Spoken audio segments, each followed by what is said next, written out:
Welcome, welcome. Thank you guys for joining us on a Saturday morning. I always appreciate when people give us their free time and love doing this. Love being a part of this. And this is, I think, my second or third time doing one of these presentations for this group. So this is great.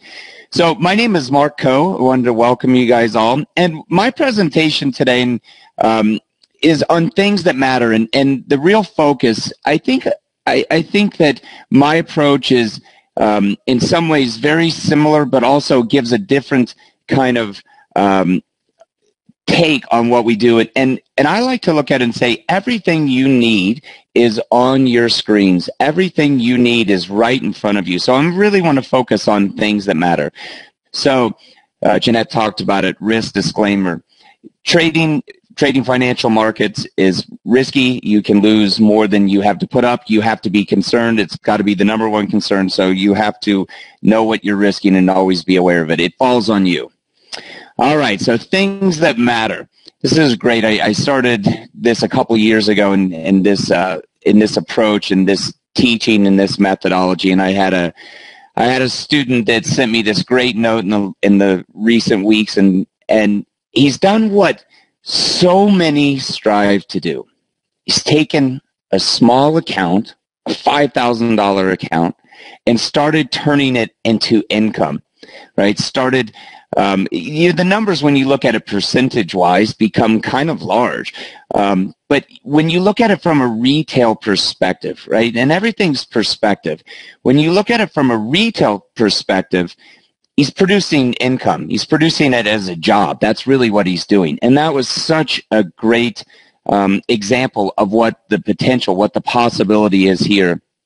And he's been doing it consistently. So he's achieving all the things that most of who I deal with, right? Most of who I deal with in the retail world, you're talking people that have smaller accounts, smaller capitalization.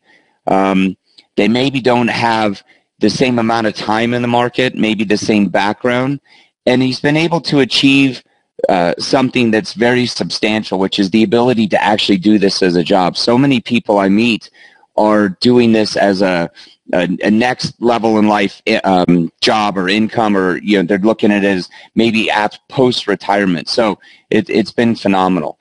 And when I talk about everything you need being right in front of you, I'm going to show you. So I trade futures and I trade FX. And really what my methodology is, and you have to understand, it's a methodology. My methodology is based on the power of levels, right? I don't use a lot of indicators. I don't need them. I will use some that will complement what I'm already looking at, but it's levels because it's right there in front of you. And I'm going to show you the precision, the pinpoint accuracy that it's capable of achieving and what that pinpoint accuracy will do when it works, right? The idea that it's going to work every time, that's not what I'm about. It's about managing your risk versus reward.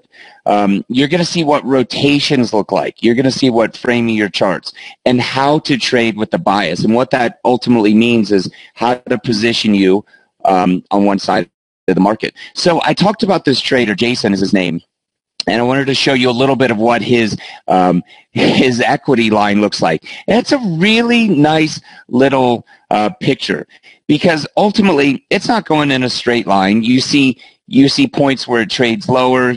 You see points where it increases. But the common theme, and this is the common theme in what's going on within the trading, within the setups that you're seeing, is that when it works, when it's good, it's really good.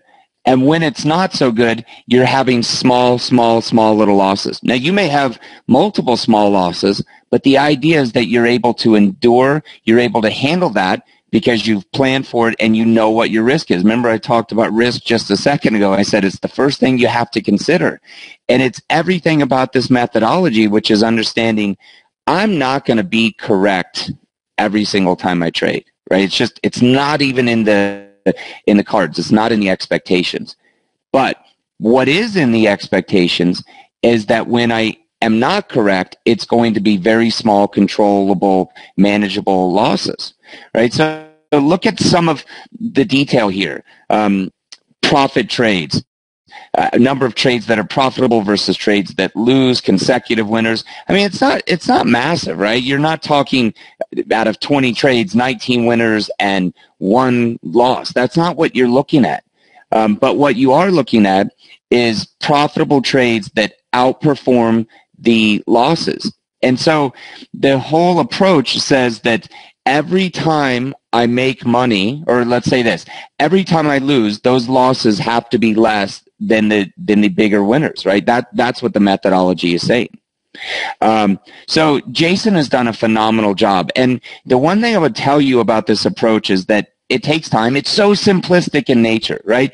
I don't think a lot about what we're doing and what we do is that complicated. The idea is so simple, right? What is it we're trying to do?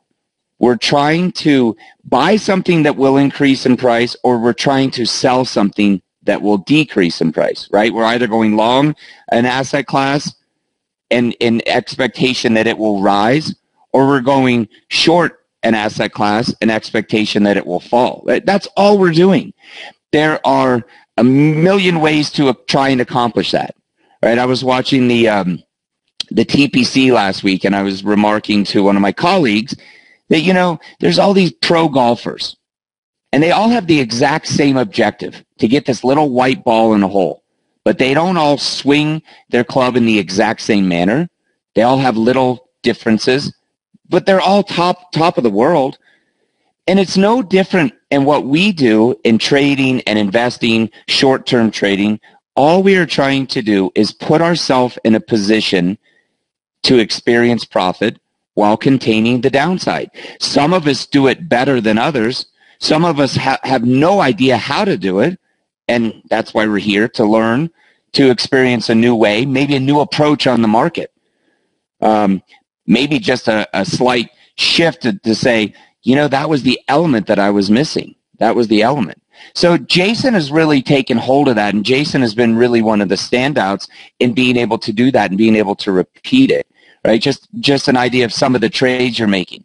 Pound dollar selling it. And I'll show you this trade, but we get a sell bias in pound dollar above 143. Jason sells pound dollar.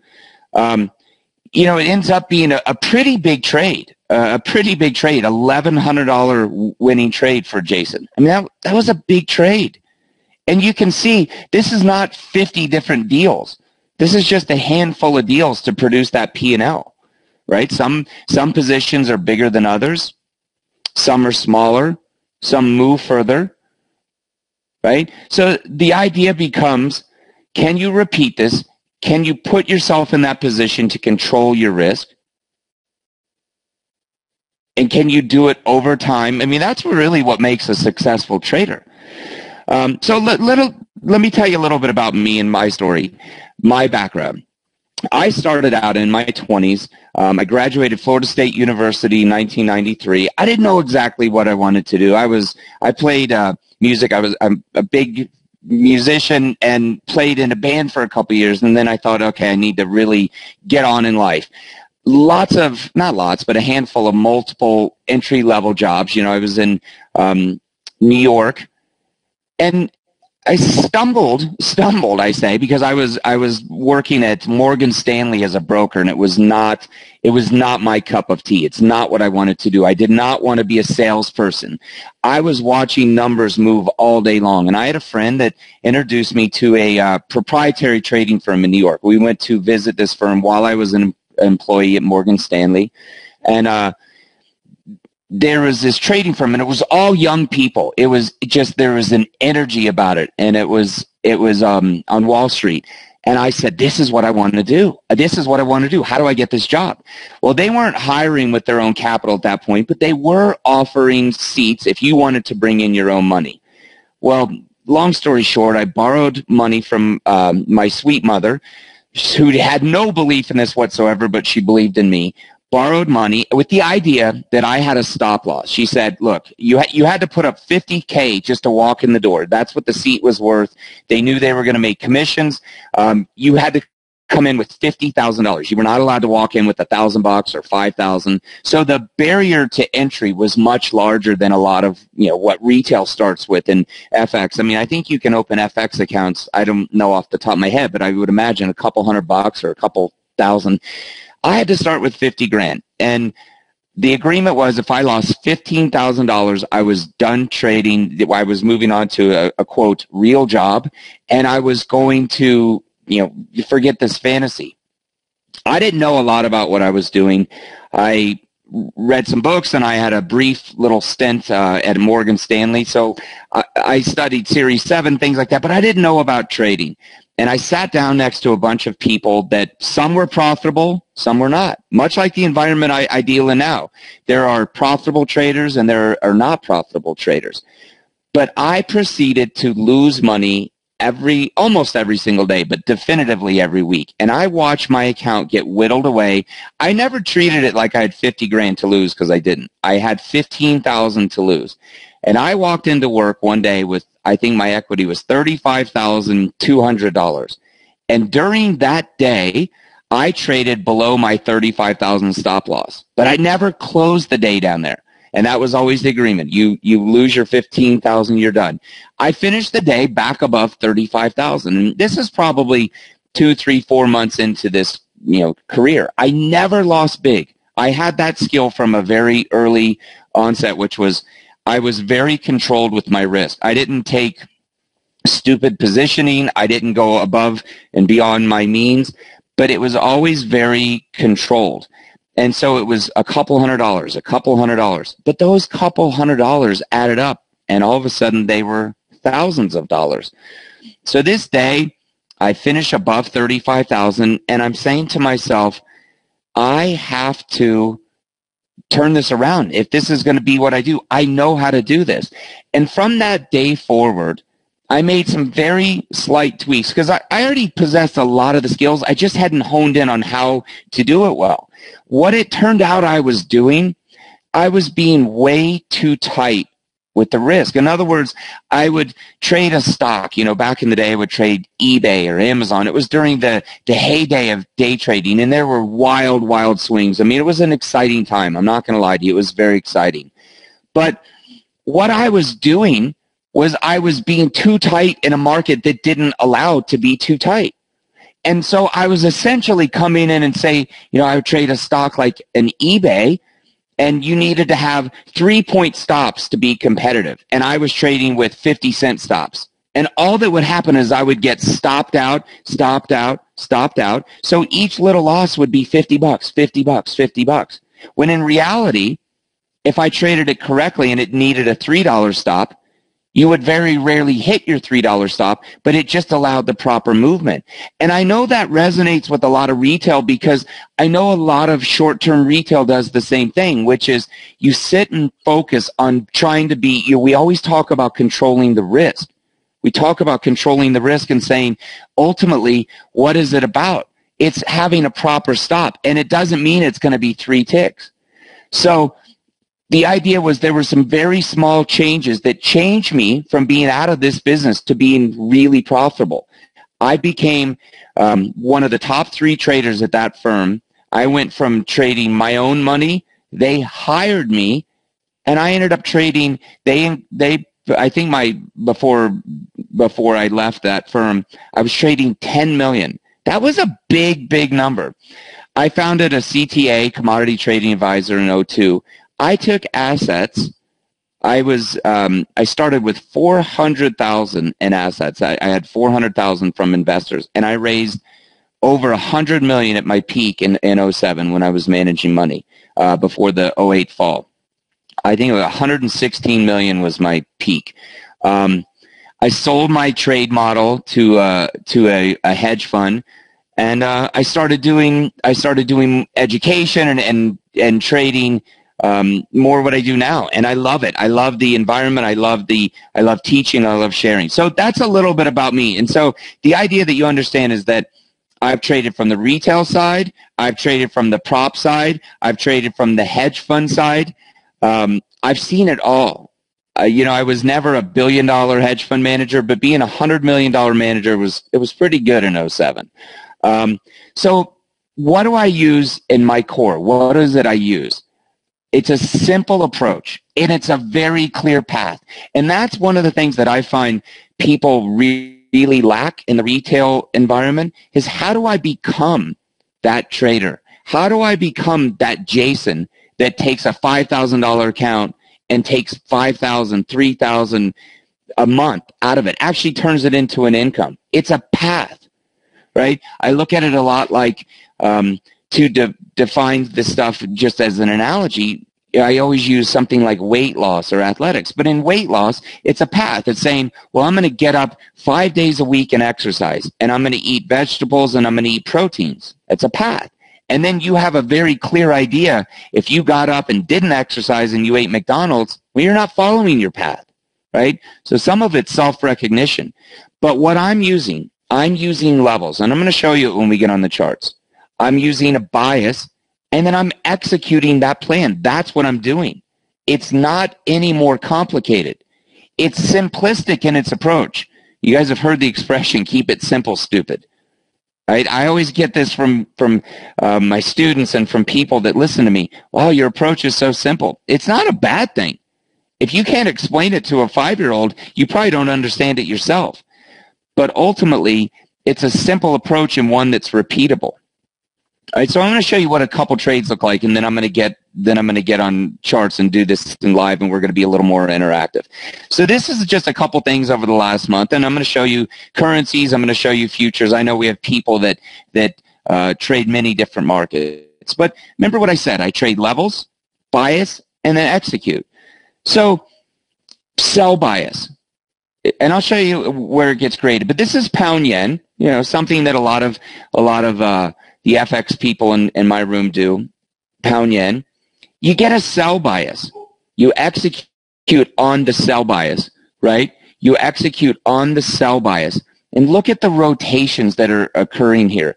You're talking 300 pip rotations. Now, on a standard lot, it's a $3,000 move. That's what it is on a standard lot. Now, that doesn't mean you have to take top tick and bottom tick. What it means is what is there, how much is there, and how much can I pull out of it, right? That's ultimately what's making you profitable. Can you take 70, 80, 90% out of that rotation? Because it doesn't do you any good if you're taking 3 ticks out of a 300 tick profit. But this is what's there. This is what's there. This is the last month in sterling yen, right? $3,000 move here, 500 tick move. What's a 500 tick move worth to you? On a standard lot, it's very close to $5,000, right? But the nice part is, I mentioned Jason before. Jason has a small account, right? Jason isn't trading $1 million account. He's not even trading a 6-figure account. Trading a $5,000 account, which is probably a lot more in line with my students and the people that I deal with. 2,000, 3,000, 5,000. That's probably a lot more in line. Doesn't mean you have to be trading standard lots. But what it means is once you break that down to match your risk, when you see a 500 tick move, you can build that up. You can say, okay, well, I'm going to trade a $10,000 position. So it's not worth 5,000, but it's worth 500, right? It's worth 500. And so the idea is if that becomes repeatable, 5,000 becomes 5,500. 5,500 becomes 6,000, right? You see the pattern is that it becomes repeatable. All of a sudden, there's a path there to follow. There's a path there for growth, right? So here's sterling yen. Let's take a look at the next one. And I just wanted to give you some examples of what's there. Here's crude oil. Crude oil has been a phenomenal mover over the last couple of months. Well, basically since $40, it's been a pretty good mover. But over the last couple of months, it's really accelerated. It's broken out to some topside range. We got long bias at the bottom of this $62 level. Now, crude oil, anybody that trades crude oil knows it's a pretty decent moving market. There's some pretty good intraday volatility. But when there's a trend, it's a real nice mover. And we had this positioned long bias from 62. 62 trades 67. Again, that's a $5 move. Per contract, $5 per contract. That's a $5,000 move. That occurred in a matter of days, right? A matter of days. We are now trading closer to 71 in crude, right? This is over a period of weeks. You're talking $9,000 to $10,000 of movement per contract. Crude has many, so you can break that in half. But this is what the movement's like per contract. So understanding the value of being in the bias direction, finding a level, and then realizing the upside. That's a pretty magical combination right there. And lastly here, we'll take a look at Euro. This is just over the last couple of days. This is from Monday. Right? So, at the end when I show you this offer for a $500 offer for the year, and you look at it and you go, wow, there was a 230 tick rotation in 1 week. Well, more than that in 1 week. But on a standard lot, you're talking a $2,300 move, right? This is how Jason's taking his account from 5,000 to 10,000 because he's putting himself in this position, right? You saw Jason's trading. It wasn't 50 trades a day. It was putting himself in a position. It was putting himself in that position. All right, so let's take a look at it on charts. I know you guys are all dying to see what this looks like in reality. So I want this to be interactive. I want you guys to understand the power of levels and what I'm doing with the bias. And I want you to get an idea. So let's start with euro dollar. I talked about a 230 tick move in euro dollar. And let's just understand where that comes from. What I'm doing with my traders, and one of the parts of the service, Monday through Friday, 8:30 a.m. every day, we come in and we do a quick briefing, 10, 15, 20 minutes. And we go through all of these markets and we focus on what is the bias direction and what are the levels we want to trade from. That's what we're focused on. And the reason you're focused on that is because you want this plan, you want this path of saying, what do I do in euro? So think about it in euro dollar. All right, so I talk about levels. Now, what is the level? A level is simply a support resistance level that the market has shown you it will react from. That's what it is. It is totally objective. It doesn't require you having some interpretation. It doesn't require you trying to interpret the news or the headline. How many of you have ever sat there at 8:30 in the morning and watched a North American, news release, and you see something, for example, like the non-farm payroll, and it gets released, and it's a much better number, and you go, well, that's positive, and then you watch the dollar sell off, and you go, why did that happen? Or you watch a crude oil release. Crude oil is a really good one to use this example on. Crude oil, every Wednesday, there is a inventory report released at 10:30. And so that inventory report is showing production, right? It's showing a build in supplies, or it's showing a draw. And so one should mean it's more bullish and one should mean it's more bearish. But the reaction is not always the same. So the idea of trying to interpret and go, okay, I've watched this news release. I'm dealing against computers. I'm dealing against high frequency trading. But I'm going to now take my little interpretation and know exactly what to do. It's not objective. However, levels are objective. Level is simply the market saying, I will not go higher or I will not go lower. And then it's being able to react. So let's look at what that looks like in real time. All right, so you see this level I have marked. I want to show you how it's derived and what it looks like. So this is euro falling in April, falling in May. And so what we're focused on is spots within it that it cannot go higher or it cannot go lower. And that's what I'm drawing, right? That's what I'm drawing. So in this section, as you can all see, again, this is objective. It's not subjective. I'm not guessing, right? I'm simply taking this section of the chart. I'm simply taking this section of the chart and saying the market could not go above this level, and it consolidated, and this is where it sold off from. That's all I'm saying. I'm simply taking market activity that has already occurred and marking it and pulling it forward. So once you understand that it was derived right here, and I'm going to mark that back again, it was derived right here. This is where it was derived from on May 1st, 2nd, 3rd. Okay? So I didn't know on May 1st, 2nd, and 3rd that that's what was going to happen.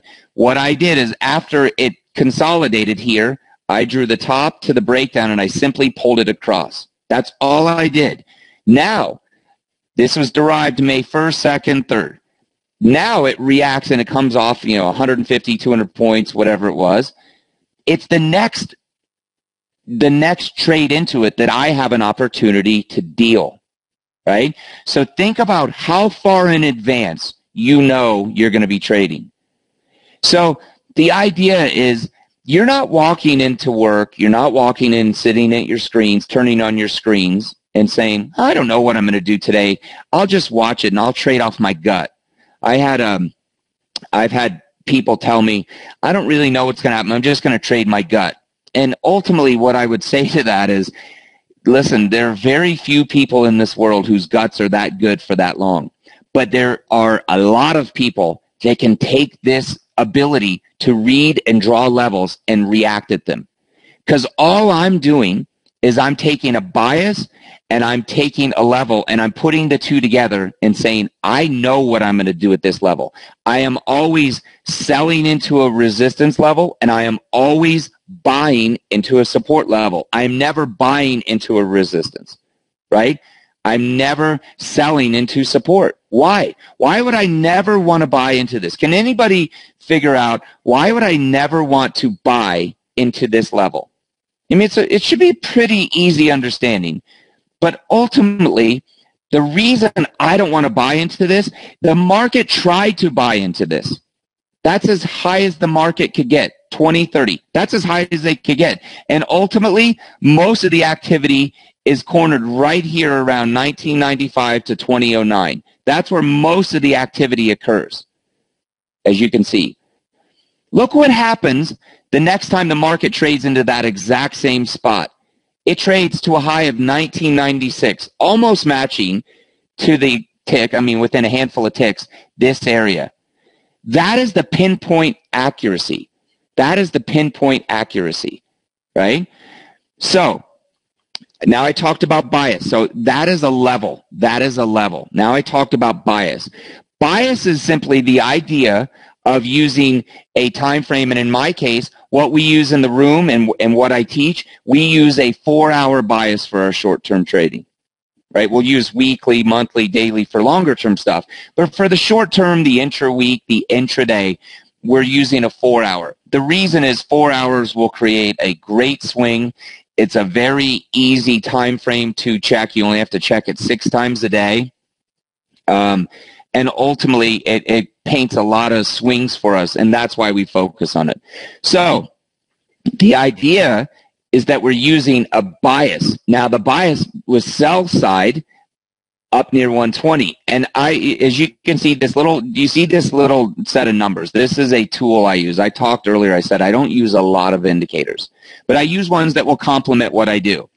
What this little number is, on the top, it is called a candle session. It's something I use on my charts. My charts are Bloomberg. A lot of people ask me, what are you using? I'm using Bloomberg charts. This is a tool that I have. I'm not selling this tool. It's not mine to give. It's just something I use, but it's something my subscribers are allowed to see because I project in the room. So you're allowed to see the value of it. And ultimately, what it says is a number on top creates what is called a buy count. A number on the bottom creates what's called a sell count. So it's a real easy proxy to call it my bias. So what this creates, sell bias at the top. Look at the trade location. Just think about this for a minute. If I go back and look at my trading on the week and I say, where did I deal? Oh, I dealt right there. Think about that trade location. Think about what that's giving me. That is giving me sell location at the top. Think about if that trade doesn't work. What is my risk? Well, if I'm using this level, my risk is simply trade beyond that level. right? But when you go back and study your trading, which I suggest everybody does this, I suggest everybody does it. You study your charts. Look at where you're trading. And so if you have a tool or the ability to put yourself in a consistent location, right, which means ultimately, hey, I want to deal long trade in this area. Why? Because my bias is long. I want to deal sell trade in this area. Why? Because my bias is short. That's pretty impressive stuff. And so if that's what you're repeating, that all of a sudden looks a lot more like what Jason's doing with a small $5,000 account and how he was able to turn it into a $10,000 account. It looks a lot more like that. So even if you start to get buy side, right? Say your trade's totally wrong and you get buy side again down here. Well, what's the difference? The difference is that trade worked and it was big. That trade worked and it was big. This trade doesn't work, but it's much smaller. That is what Jason repeated over and over and over. That was the repetition, right? So think about what it is you're looking for. You're looking for an approach that is repeatable, right? It has to be repeatable. It can't be, well, I do 95 trades and they're all losers, and on the 96th, I try and make $1 million. That's not a strategy for anybody. It needs to be controlled risk. Why? You can't take $5,000 down to $200 and then all of a sudden get it back to $10,000. It has to be controlled. That $5,000, if it's going to lose, it has to go to $4,900, $48,000, $47,000. So then when it wins, now you have a realistic ability to put yourself to $55,000, to $6,000, right? It can't go $5,000 to $500. That math doesn't work. It doesn't work by the amount you're allowed to leverage, the position size you can take on. It doesn't work.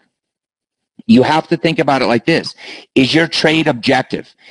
Are you objectively able to say, look, the buyers that came in and tried to stop this downtrend, objectively, this is as high as they could get, 2032. And they only got it on one bar, and they never closed it up there. Objectively, they tried again, and they got lower highs each time. Objectively, this is the section that the buyers couldn't get it above. Or are you coming in with an opinion and saying, oh, I'll trade my gut. I think they'll be able to get it higher right here.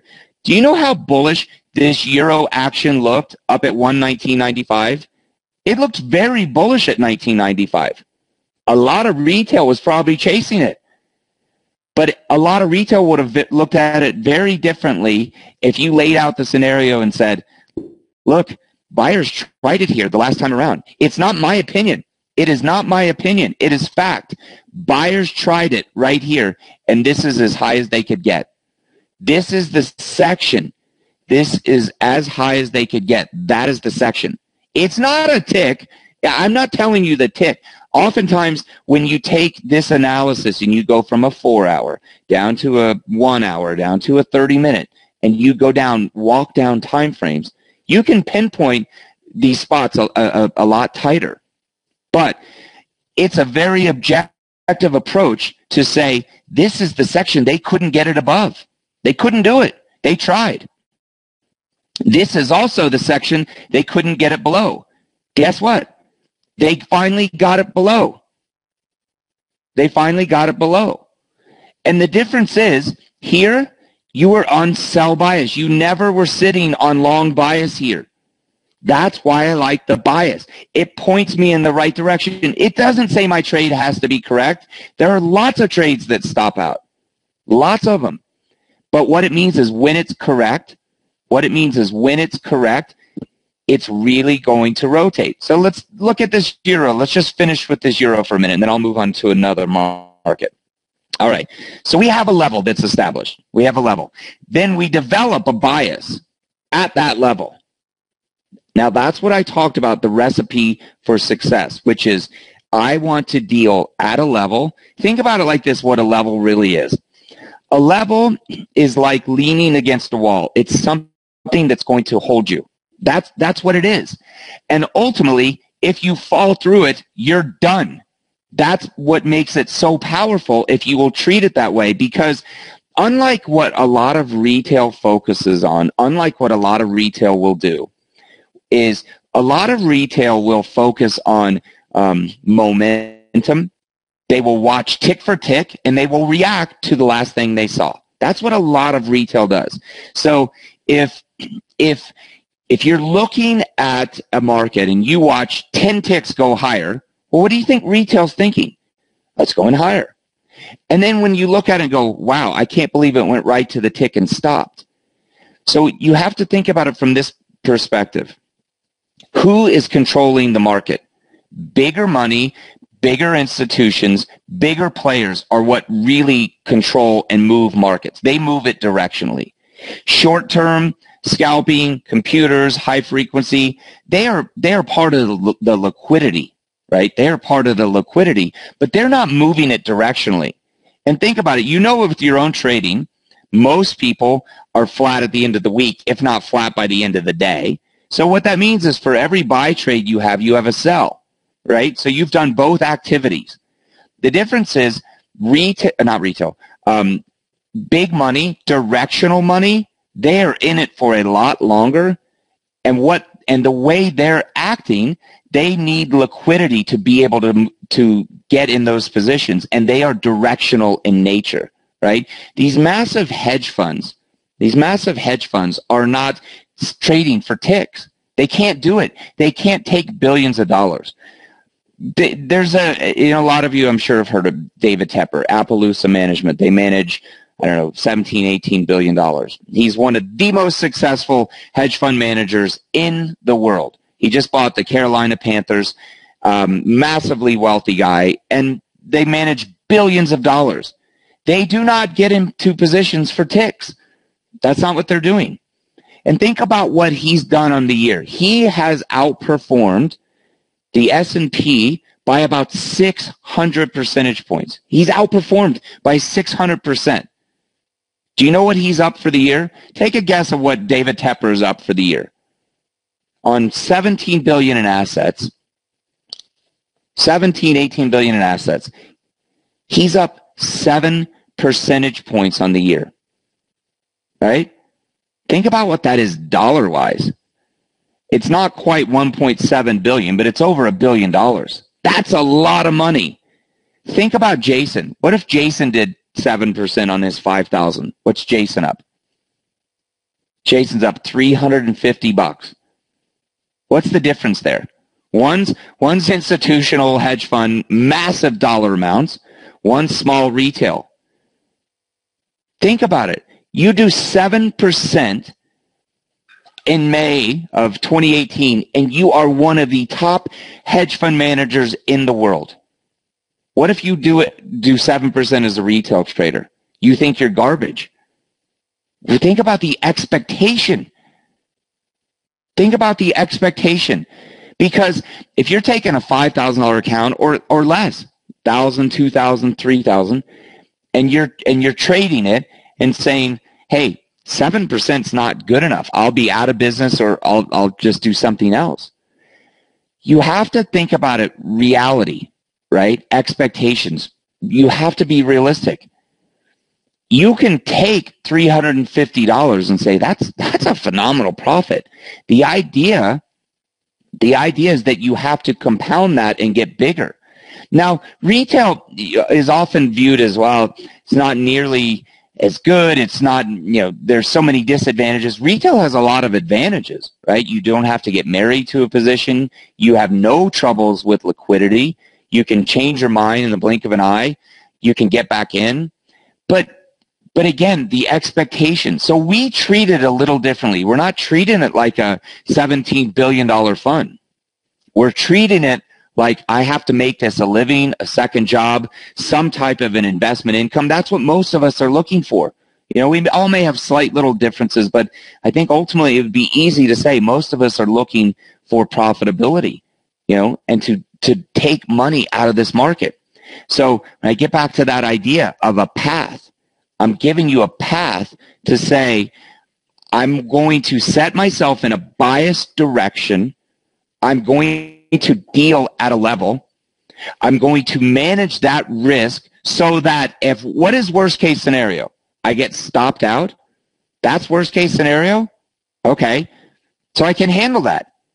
But that's all part of my path, right? It's all part of my path. Because so many retail traders walk in and go, I just don't have any idea. Today I'm going to try moving averages. Tomorrow I'm going to try fibs. Thursday I'm going to try fibs with moving averages. But ultimately, I don't know what I'm doing. That's most retail. And then most retail is going to sit there and do it with leverage. And the life expectancy is not going to be great. But if all of a sudden you become that disciplined, I have a plan approach, life looks a lot different. So think about what I was just saying. Euro dollar at a bias, right? So here's a 4-hour chart, and I just want you to think about this level, this 1990-ish to 2030 level.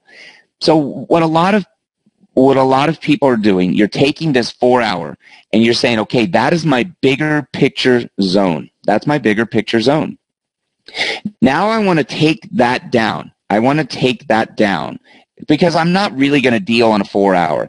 Well, what a lot of people will say to me is, what time frame do you deal on? And my answer is always the same. I don't deal on a time frame. I'm dealing at a level. So all I'm doing here is I'm taking that same zone, that same 1990 to 2030 zone, and this is what it looks like. This is just a 30-minute look, right? Here's that zone. It's just a wider zone. That's it. This big white box, that's the zone, and it's derived from something bigger. So I'm just showing you, I wanted to show you detail of what it looks like on a tighter time frame. So this is just a 30-minute look, right? So what am I looking at on the 30-minute? I'm drawing levels. Same thing, the counts, which are the activity. It's starting. It's a timing tool. That's what the count is. It's a timing tool. And what that count says is the 4-hour says, okay, it's time to go short. What it says on the 30-minute, it's time to go short. So it's a timing tool. It's a real easy visual way for the subscribers to be able to look at it and go, okay, that count's giving it right now. I don't know if it's going to move up there, but that count is saying right now. And so what I'm looking at is from a level. I'm saying, okay, it's in this area. It's in the zone. We just got selling, right? So think about, what does this candle tell me? This is not me. This is not me guessing. This is the market saying, I am going to sell off of this level. And so what this market did is it took out hours of consolidation. It took out hours of consolidation. But here's the question to ask yourself. What direction did it take it?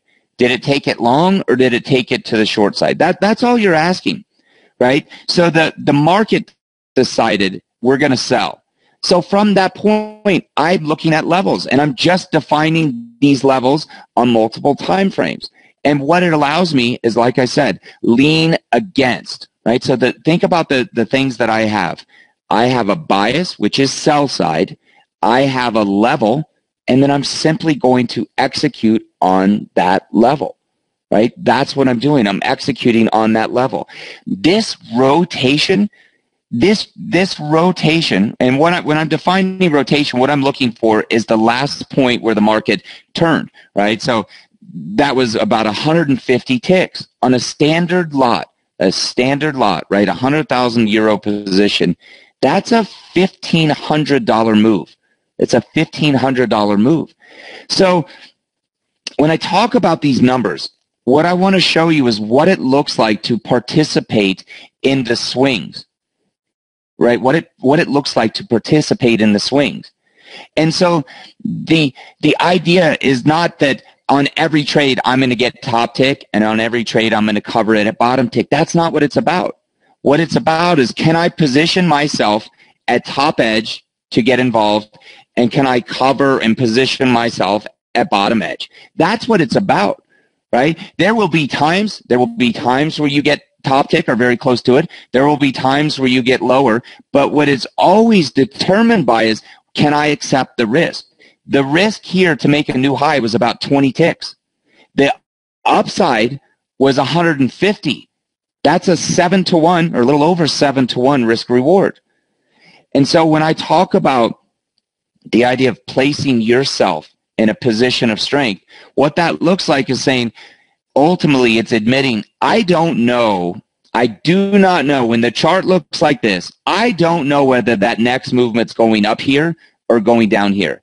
I know that I'm going to treat it as the expectation that it's going lower. That's what I know. I know that I'm going to put on the risk to be able to allow it to move up here while I still stay in the position. That I know. And I know ultimately that if it rotates, I'm going to wait until this spot to take some money. Those are the things I know. I don't know whether it's going higher or lower, right? And that can be a strange thing for people to admit, but it's true. Nobody knows what's going to happen. You know, even a massive hedge fund, yeah, maybe they know a few ticks, maybe a central bank knows, but that's kind of silly for us to sit there in the retail world and say, well, I know where the next, several ticks or handful of ticks are coming from. If you can get away from this idea that I'm trying to trade for 2, 3, 4 ticks and say, look, I want to actually grab some money, some movement out of this market. I need to put myself in a position, and that's what you're trying to do. That's what you're trying to establish. You're trying to put yourself in that position. So again, think about it. $5,000 account. What is 20 ticks of risk? What's 20 ticks of risk if I want to lose, say, $200, $150?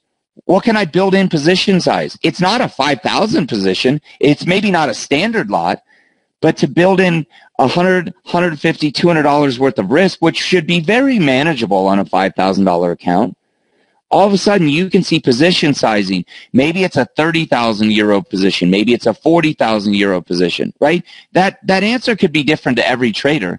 But ultimately, what's the same is that you're defining your risk. You're saying, okay, I'm going to make a stop out occur up here, right? I'm going to make a stop out occur up here, and I'm going to build it in, and ultimately, that's going to cost me $200. But if I rotate down here, I just made $600. That's a massive, massive up trade for you. That's a massive swing. So now all of a sudden, you're not trading a $5,000 account. You're trading a $5,600 account. How many of those do you need in a week to make this a pretty good endeavor for you? How many do you need in a week? 2, 3, 4? I mean, you don't need 100. It's not really realistic. But a handful of those each week, over the course of a month, over the course of a quarter. That's how your mentality has to start to shift. That's how you have to start to look at the market. All right, I said I'd look at a few different markets. We're starting to get close to the top of the hour, so I want to be able to look at a few of these. Crude oil. I know we don't have only currency traders. We have FX. We probably have lots of different markets here, but I want to look at a couple different markets. Crude oil. So let's look at crude oil.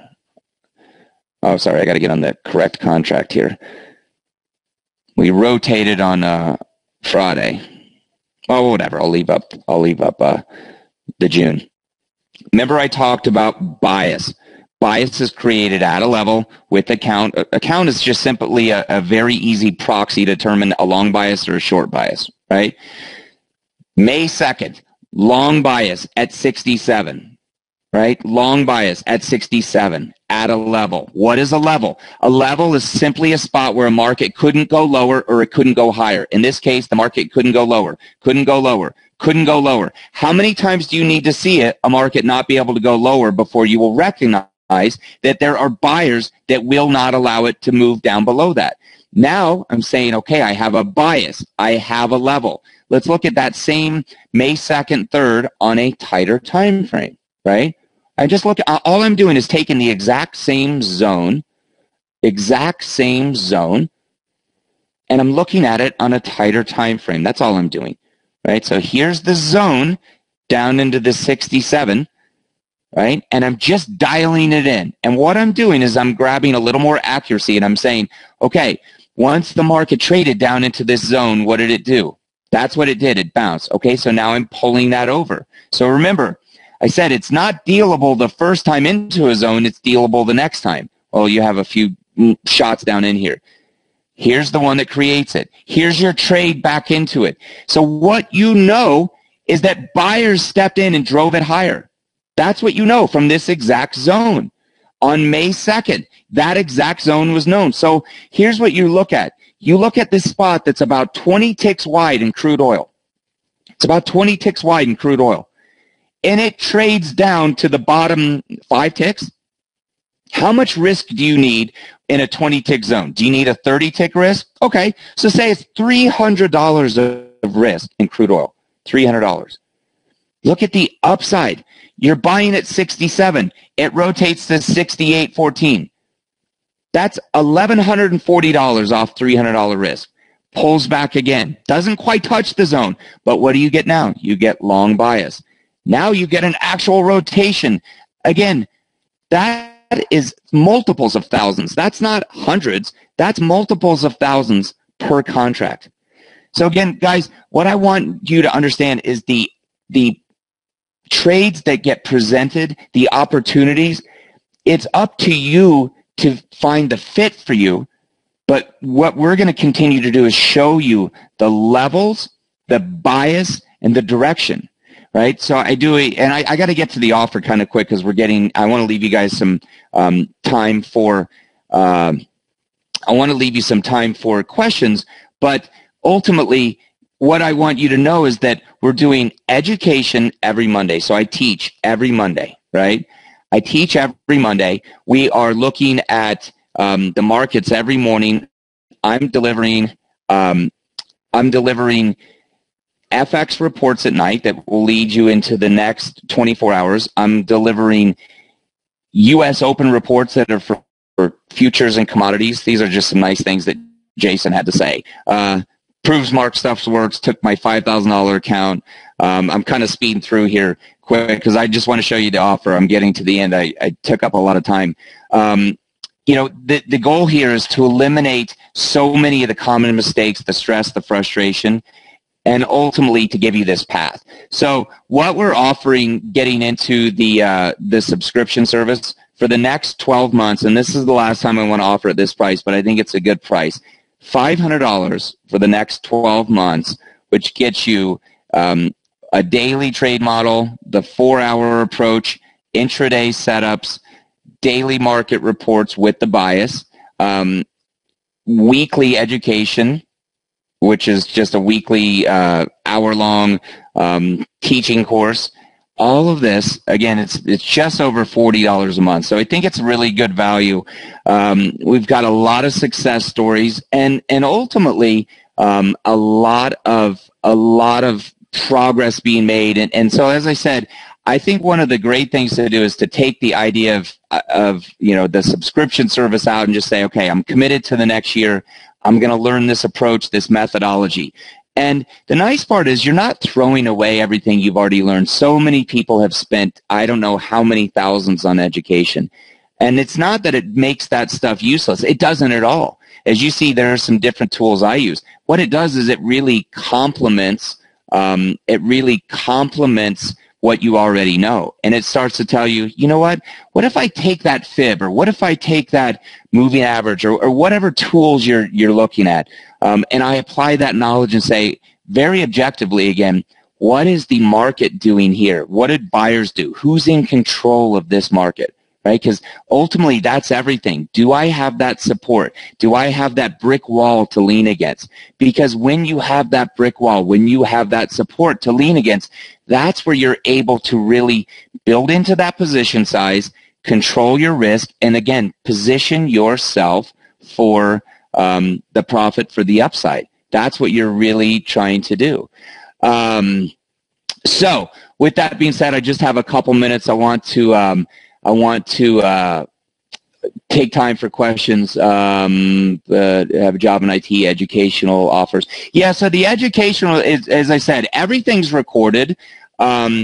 I deliver all of the longer-term stuff on Twitter, so you get updates in real time on Twitter. But we do education every Monday, and all those sessions are recorded, so you can review them at any time. It's not required to be there. I have a lot of students in Asia or in different time frames. Australia, Jason's in Australia, and they can't be present in real time, so it's all recorded.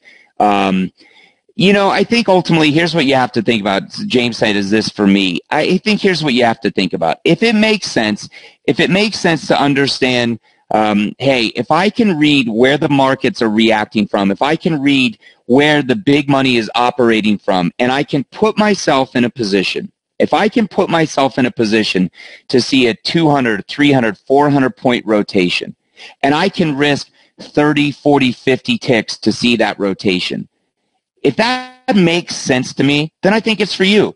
If you listen to me and you thought none of this makes sense, I don't understand how you would ever achieve it, then I would say it's not for you. I'm not for everybody. I think my method makes a lot of sense. It makes sense for me. Ultimately, I think what everybody does is they take part in it and they say, here's how I apply it for me. That's ultimately the real secret, which is, how do I apply this stuff to what I do? How do I make it the best for me? My exact specifications on every little thing may be slightly different than the next guy. But if the core of it, right, if the core of it is controlled risk, the ability to lose multiple times and it not be stressful, where the ability to win once and twice puts you really in a profitable direction, if that makes sense, then yeah, it's for you. And like I said, I don't see it as cumbersome when you can put yourself in a position for basically a $40 a month cost to be seeing trades that positions that are able to achieve 200, 300, 400 ticks when they're there. I mean, that's massively profitable. No, it's not forex. It's forex. It's future. So just real quick, and then I'll cut off because I'm at the end of the hour. FX majors, FX, euro yen, sterling yen, Aussie, dollar CAD, crude oil, E-minis, nat gas, gold, the bonds. So I cover both futures and FX. And if you guys have any more questions, you can email us, call us, and I just want to say thank you again for the time. Thank you, Jeanette, and for everybody for listening. And I hope you guys have a great rest of the weekend, and cheers.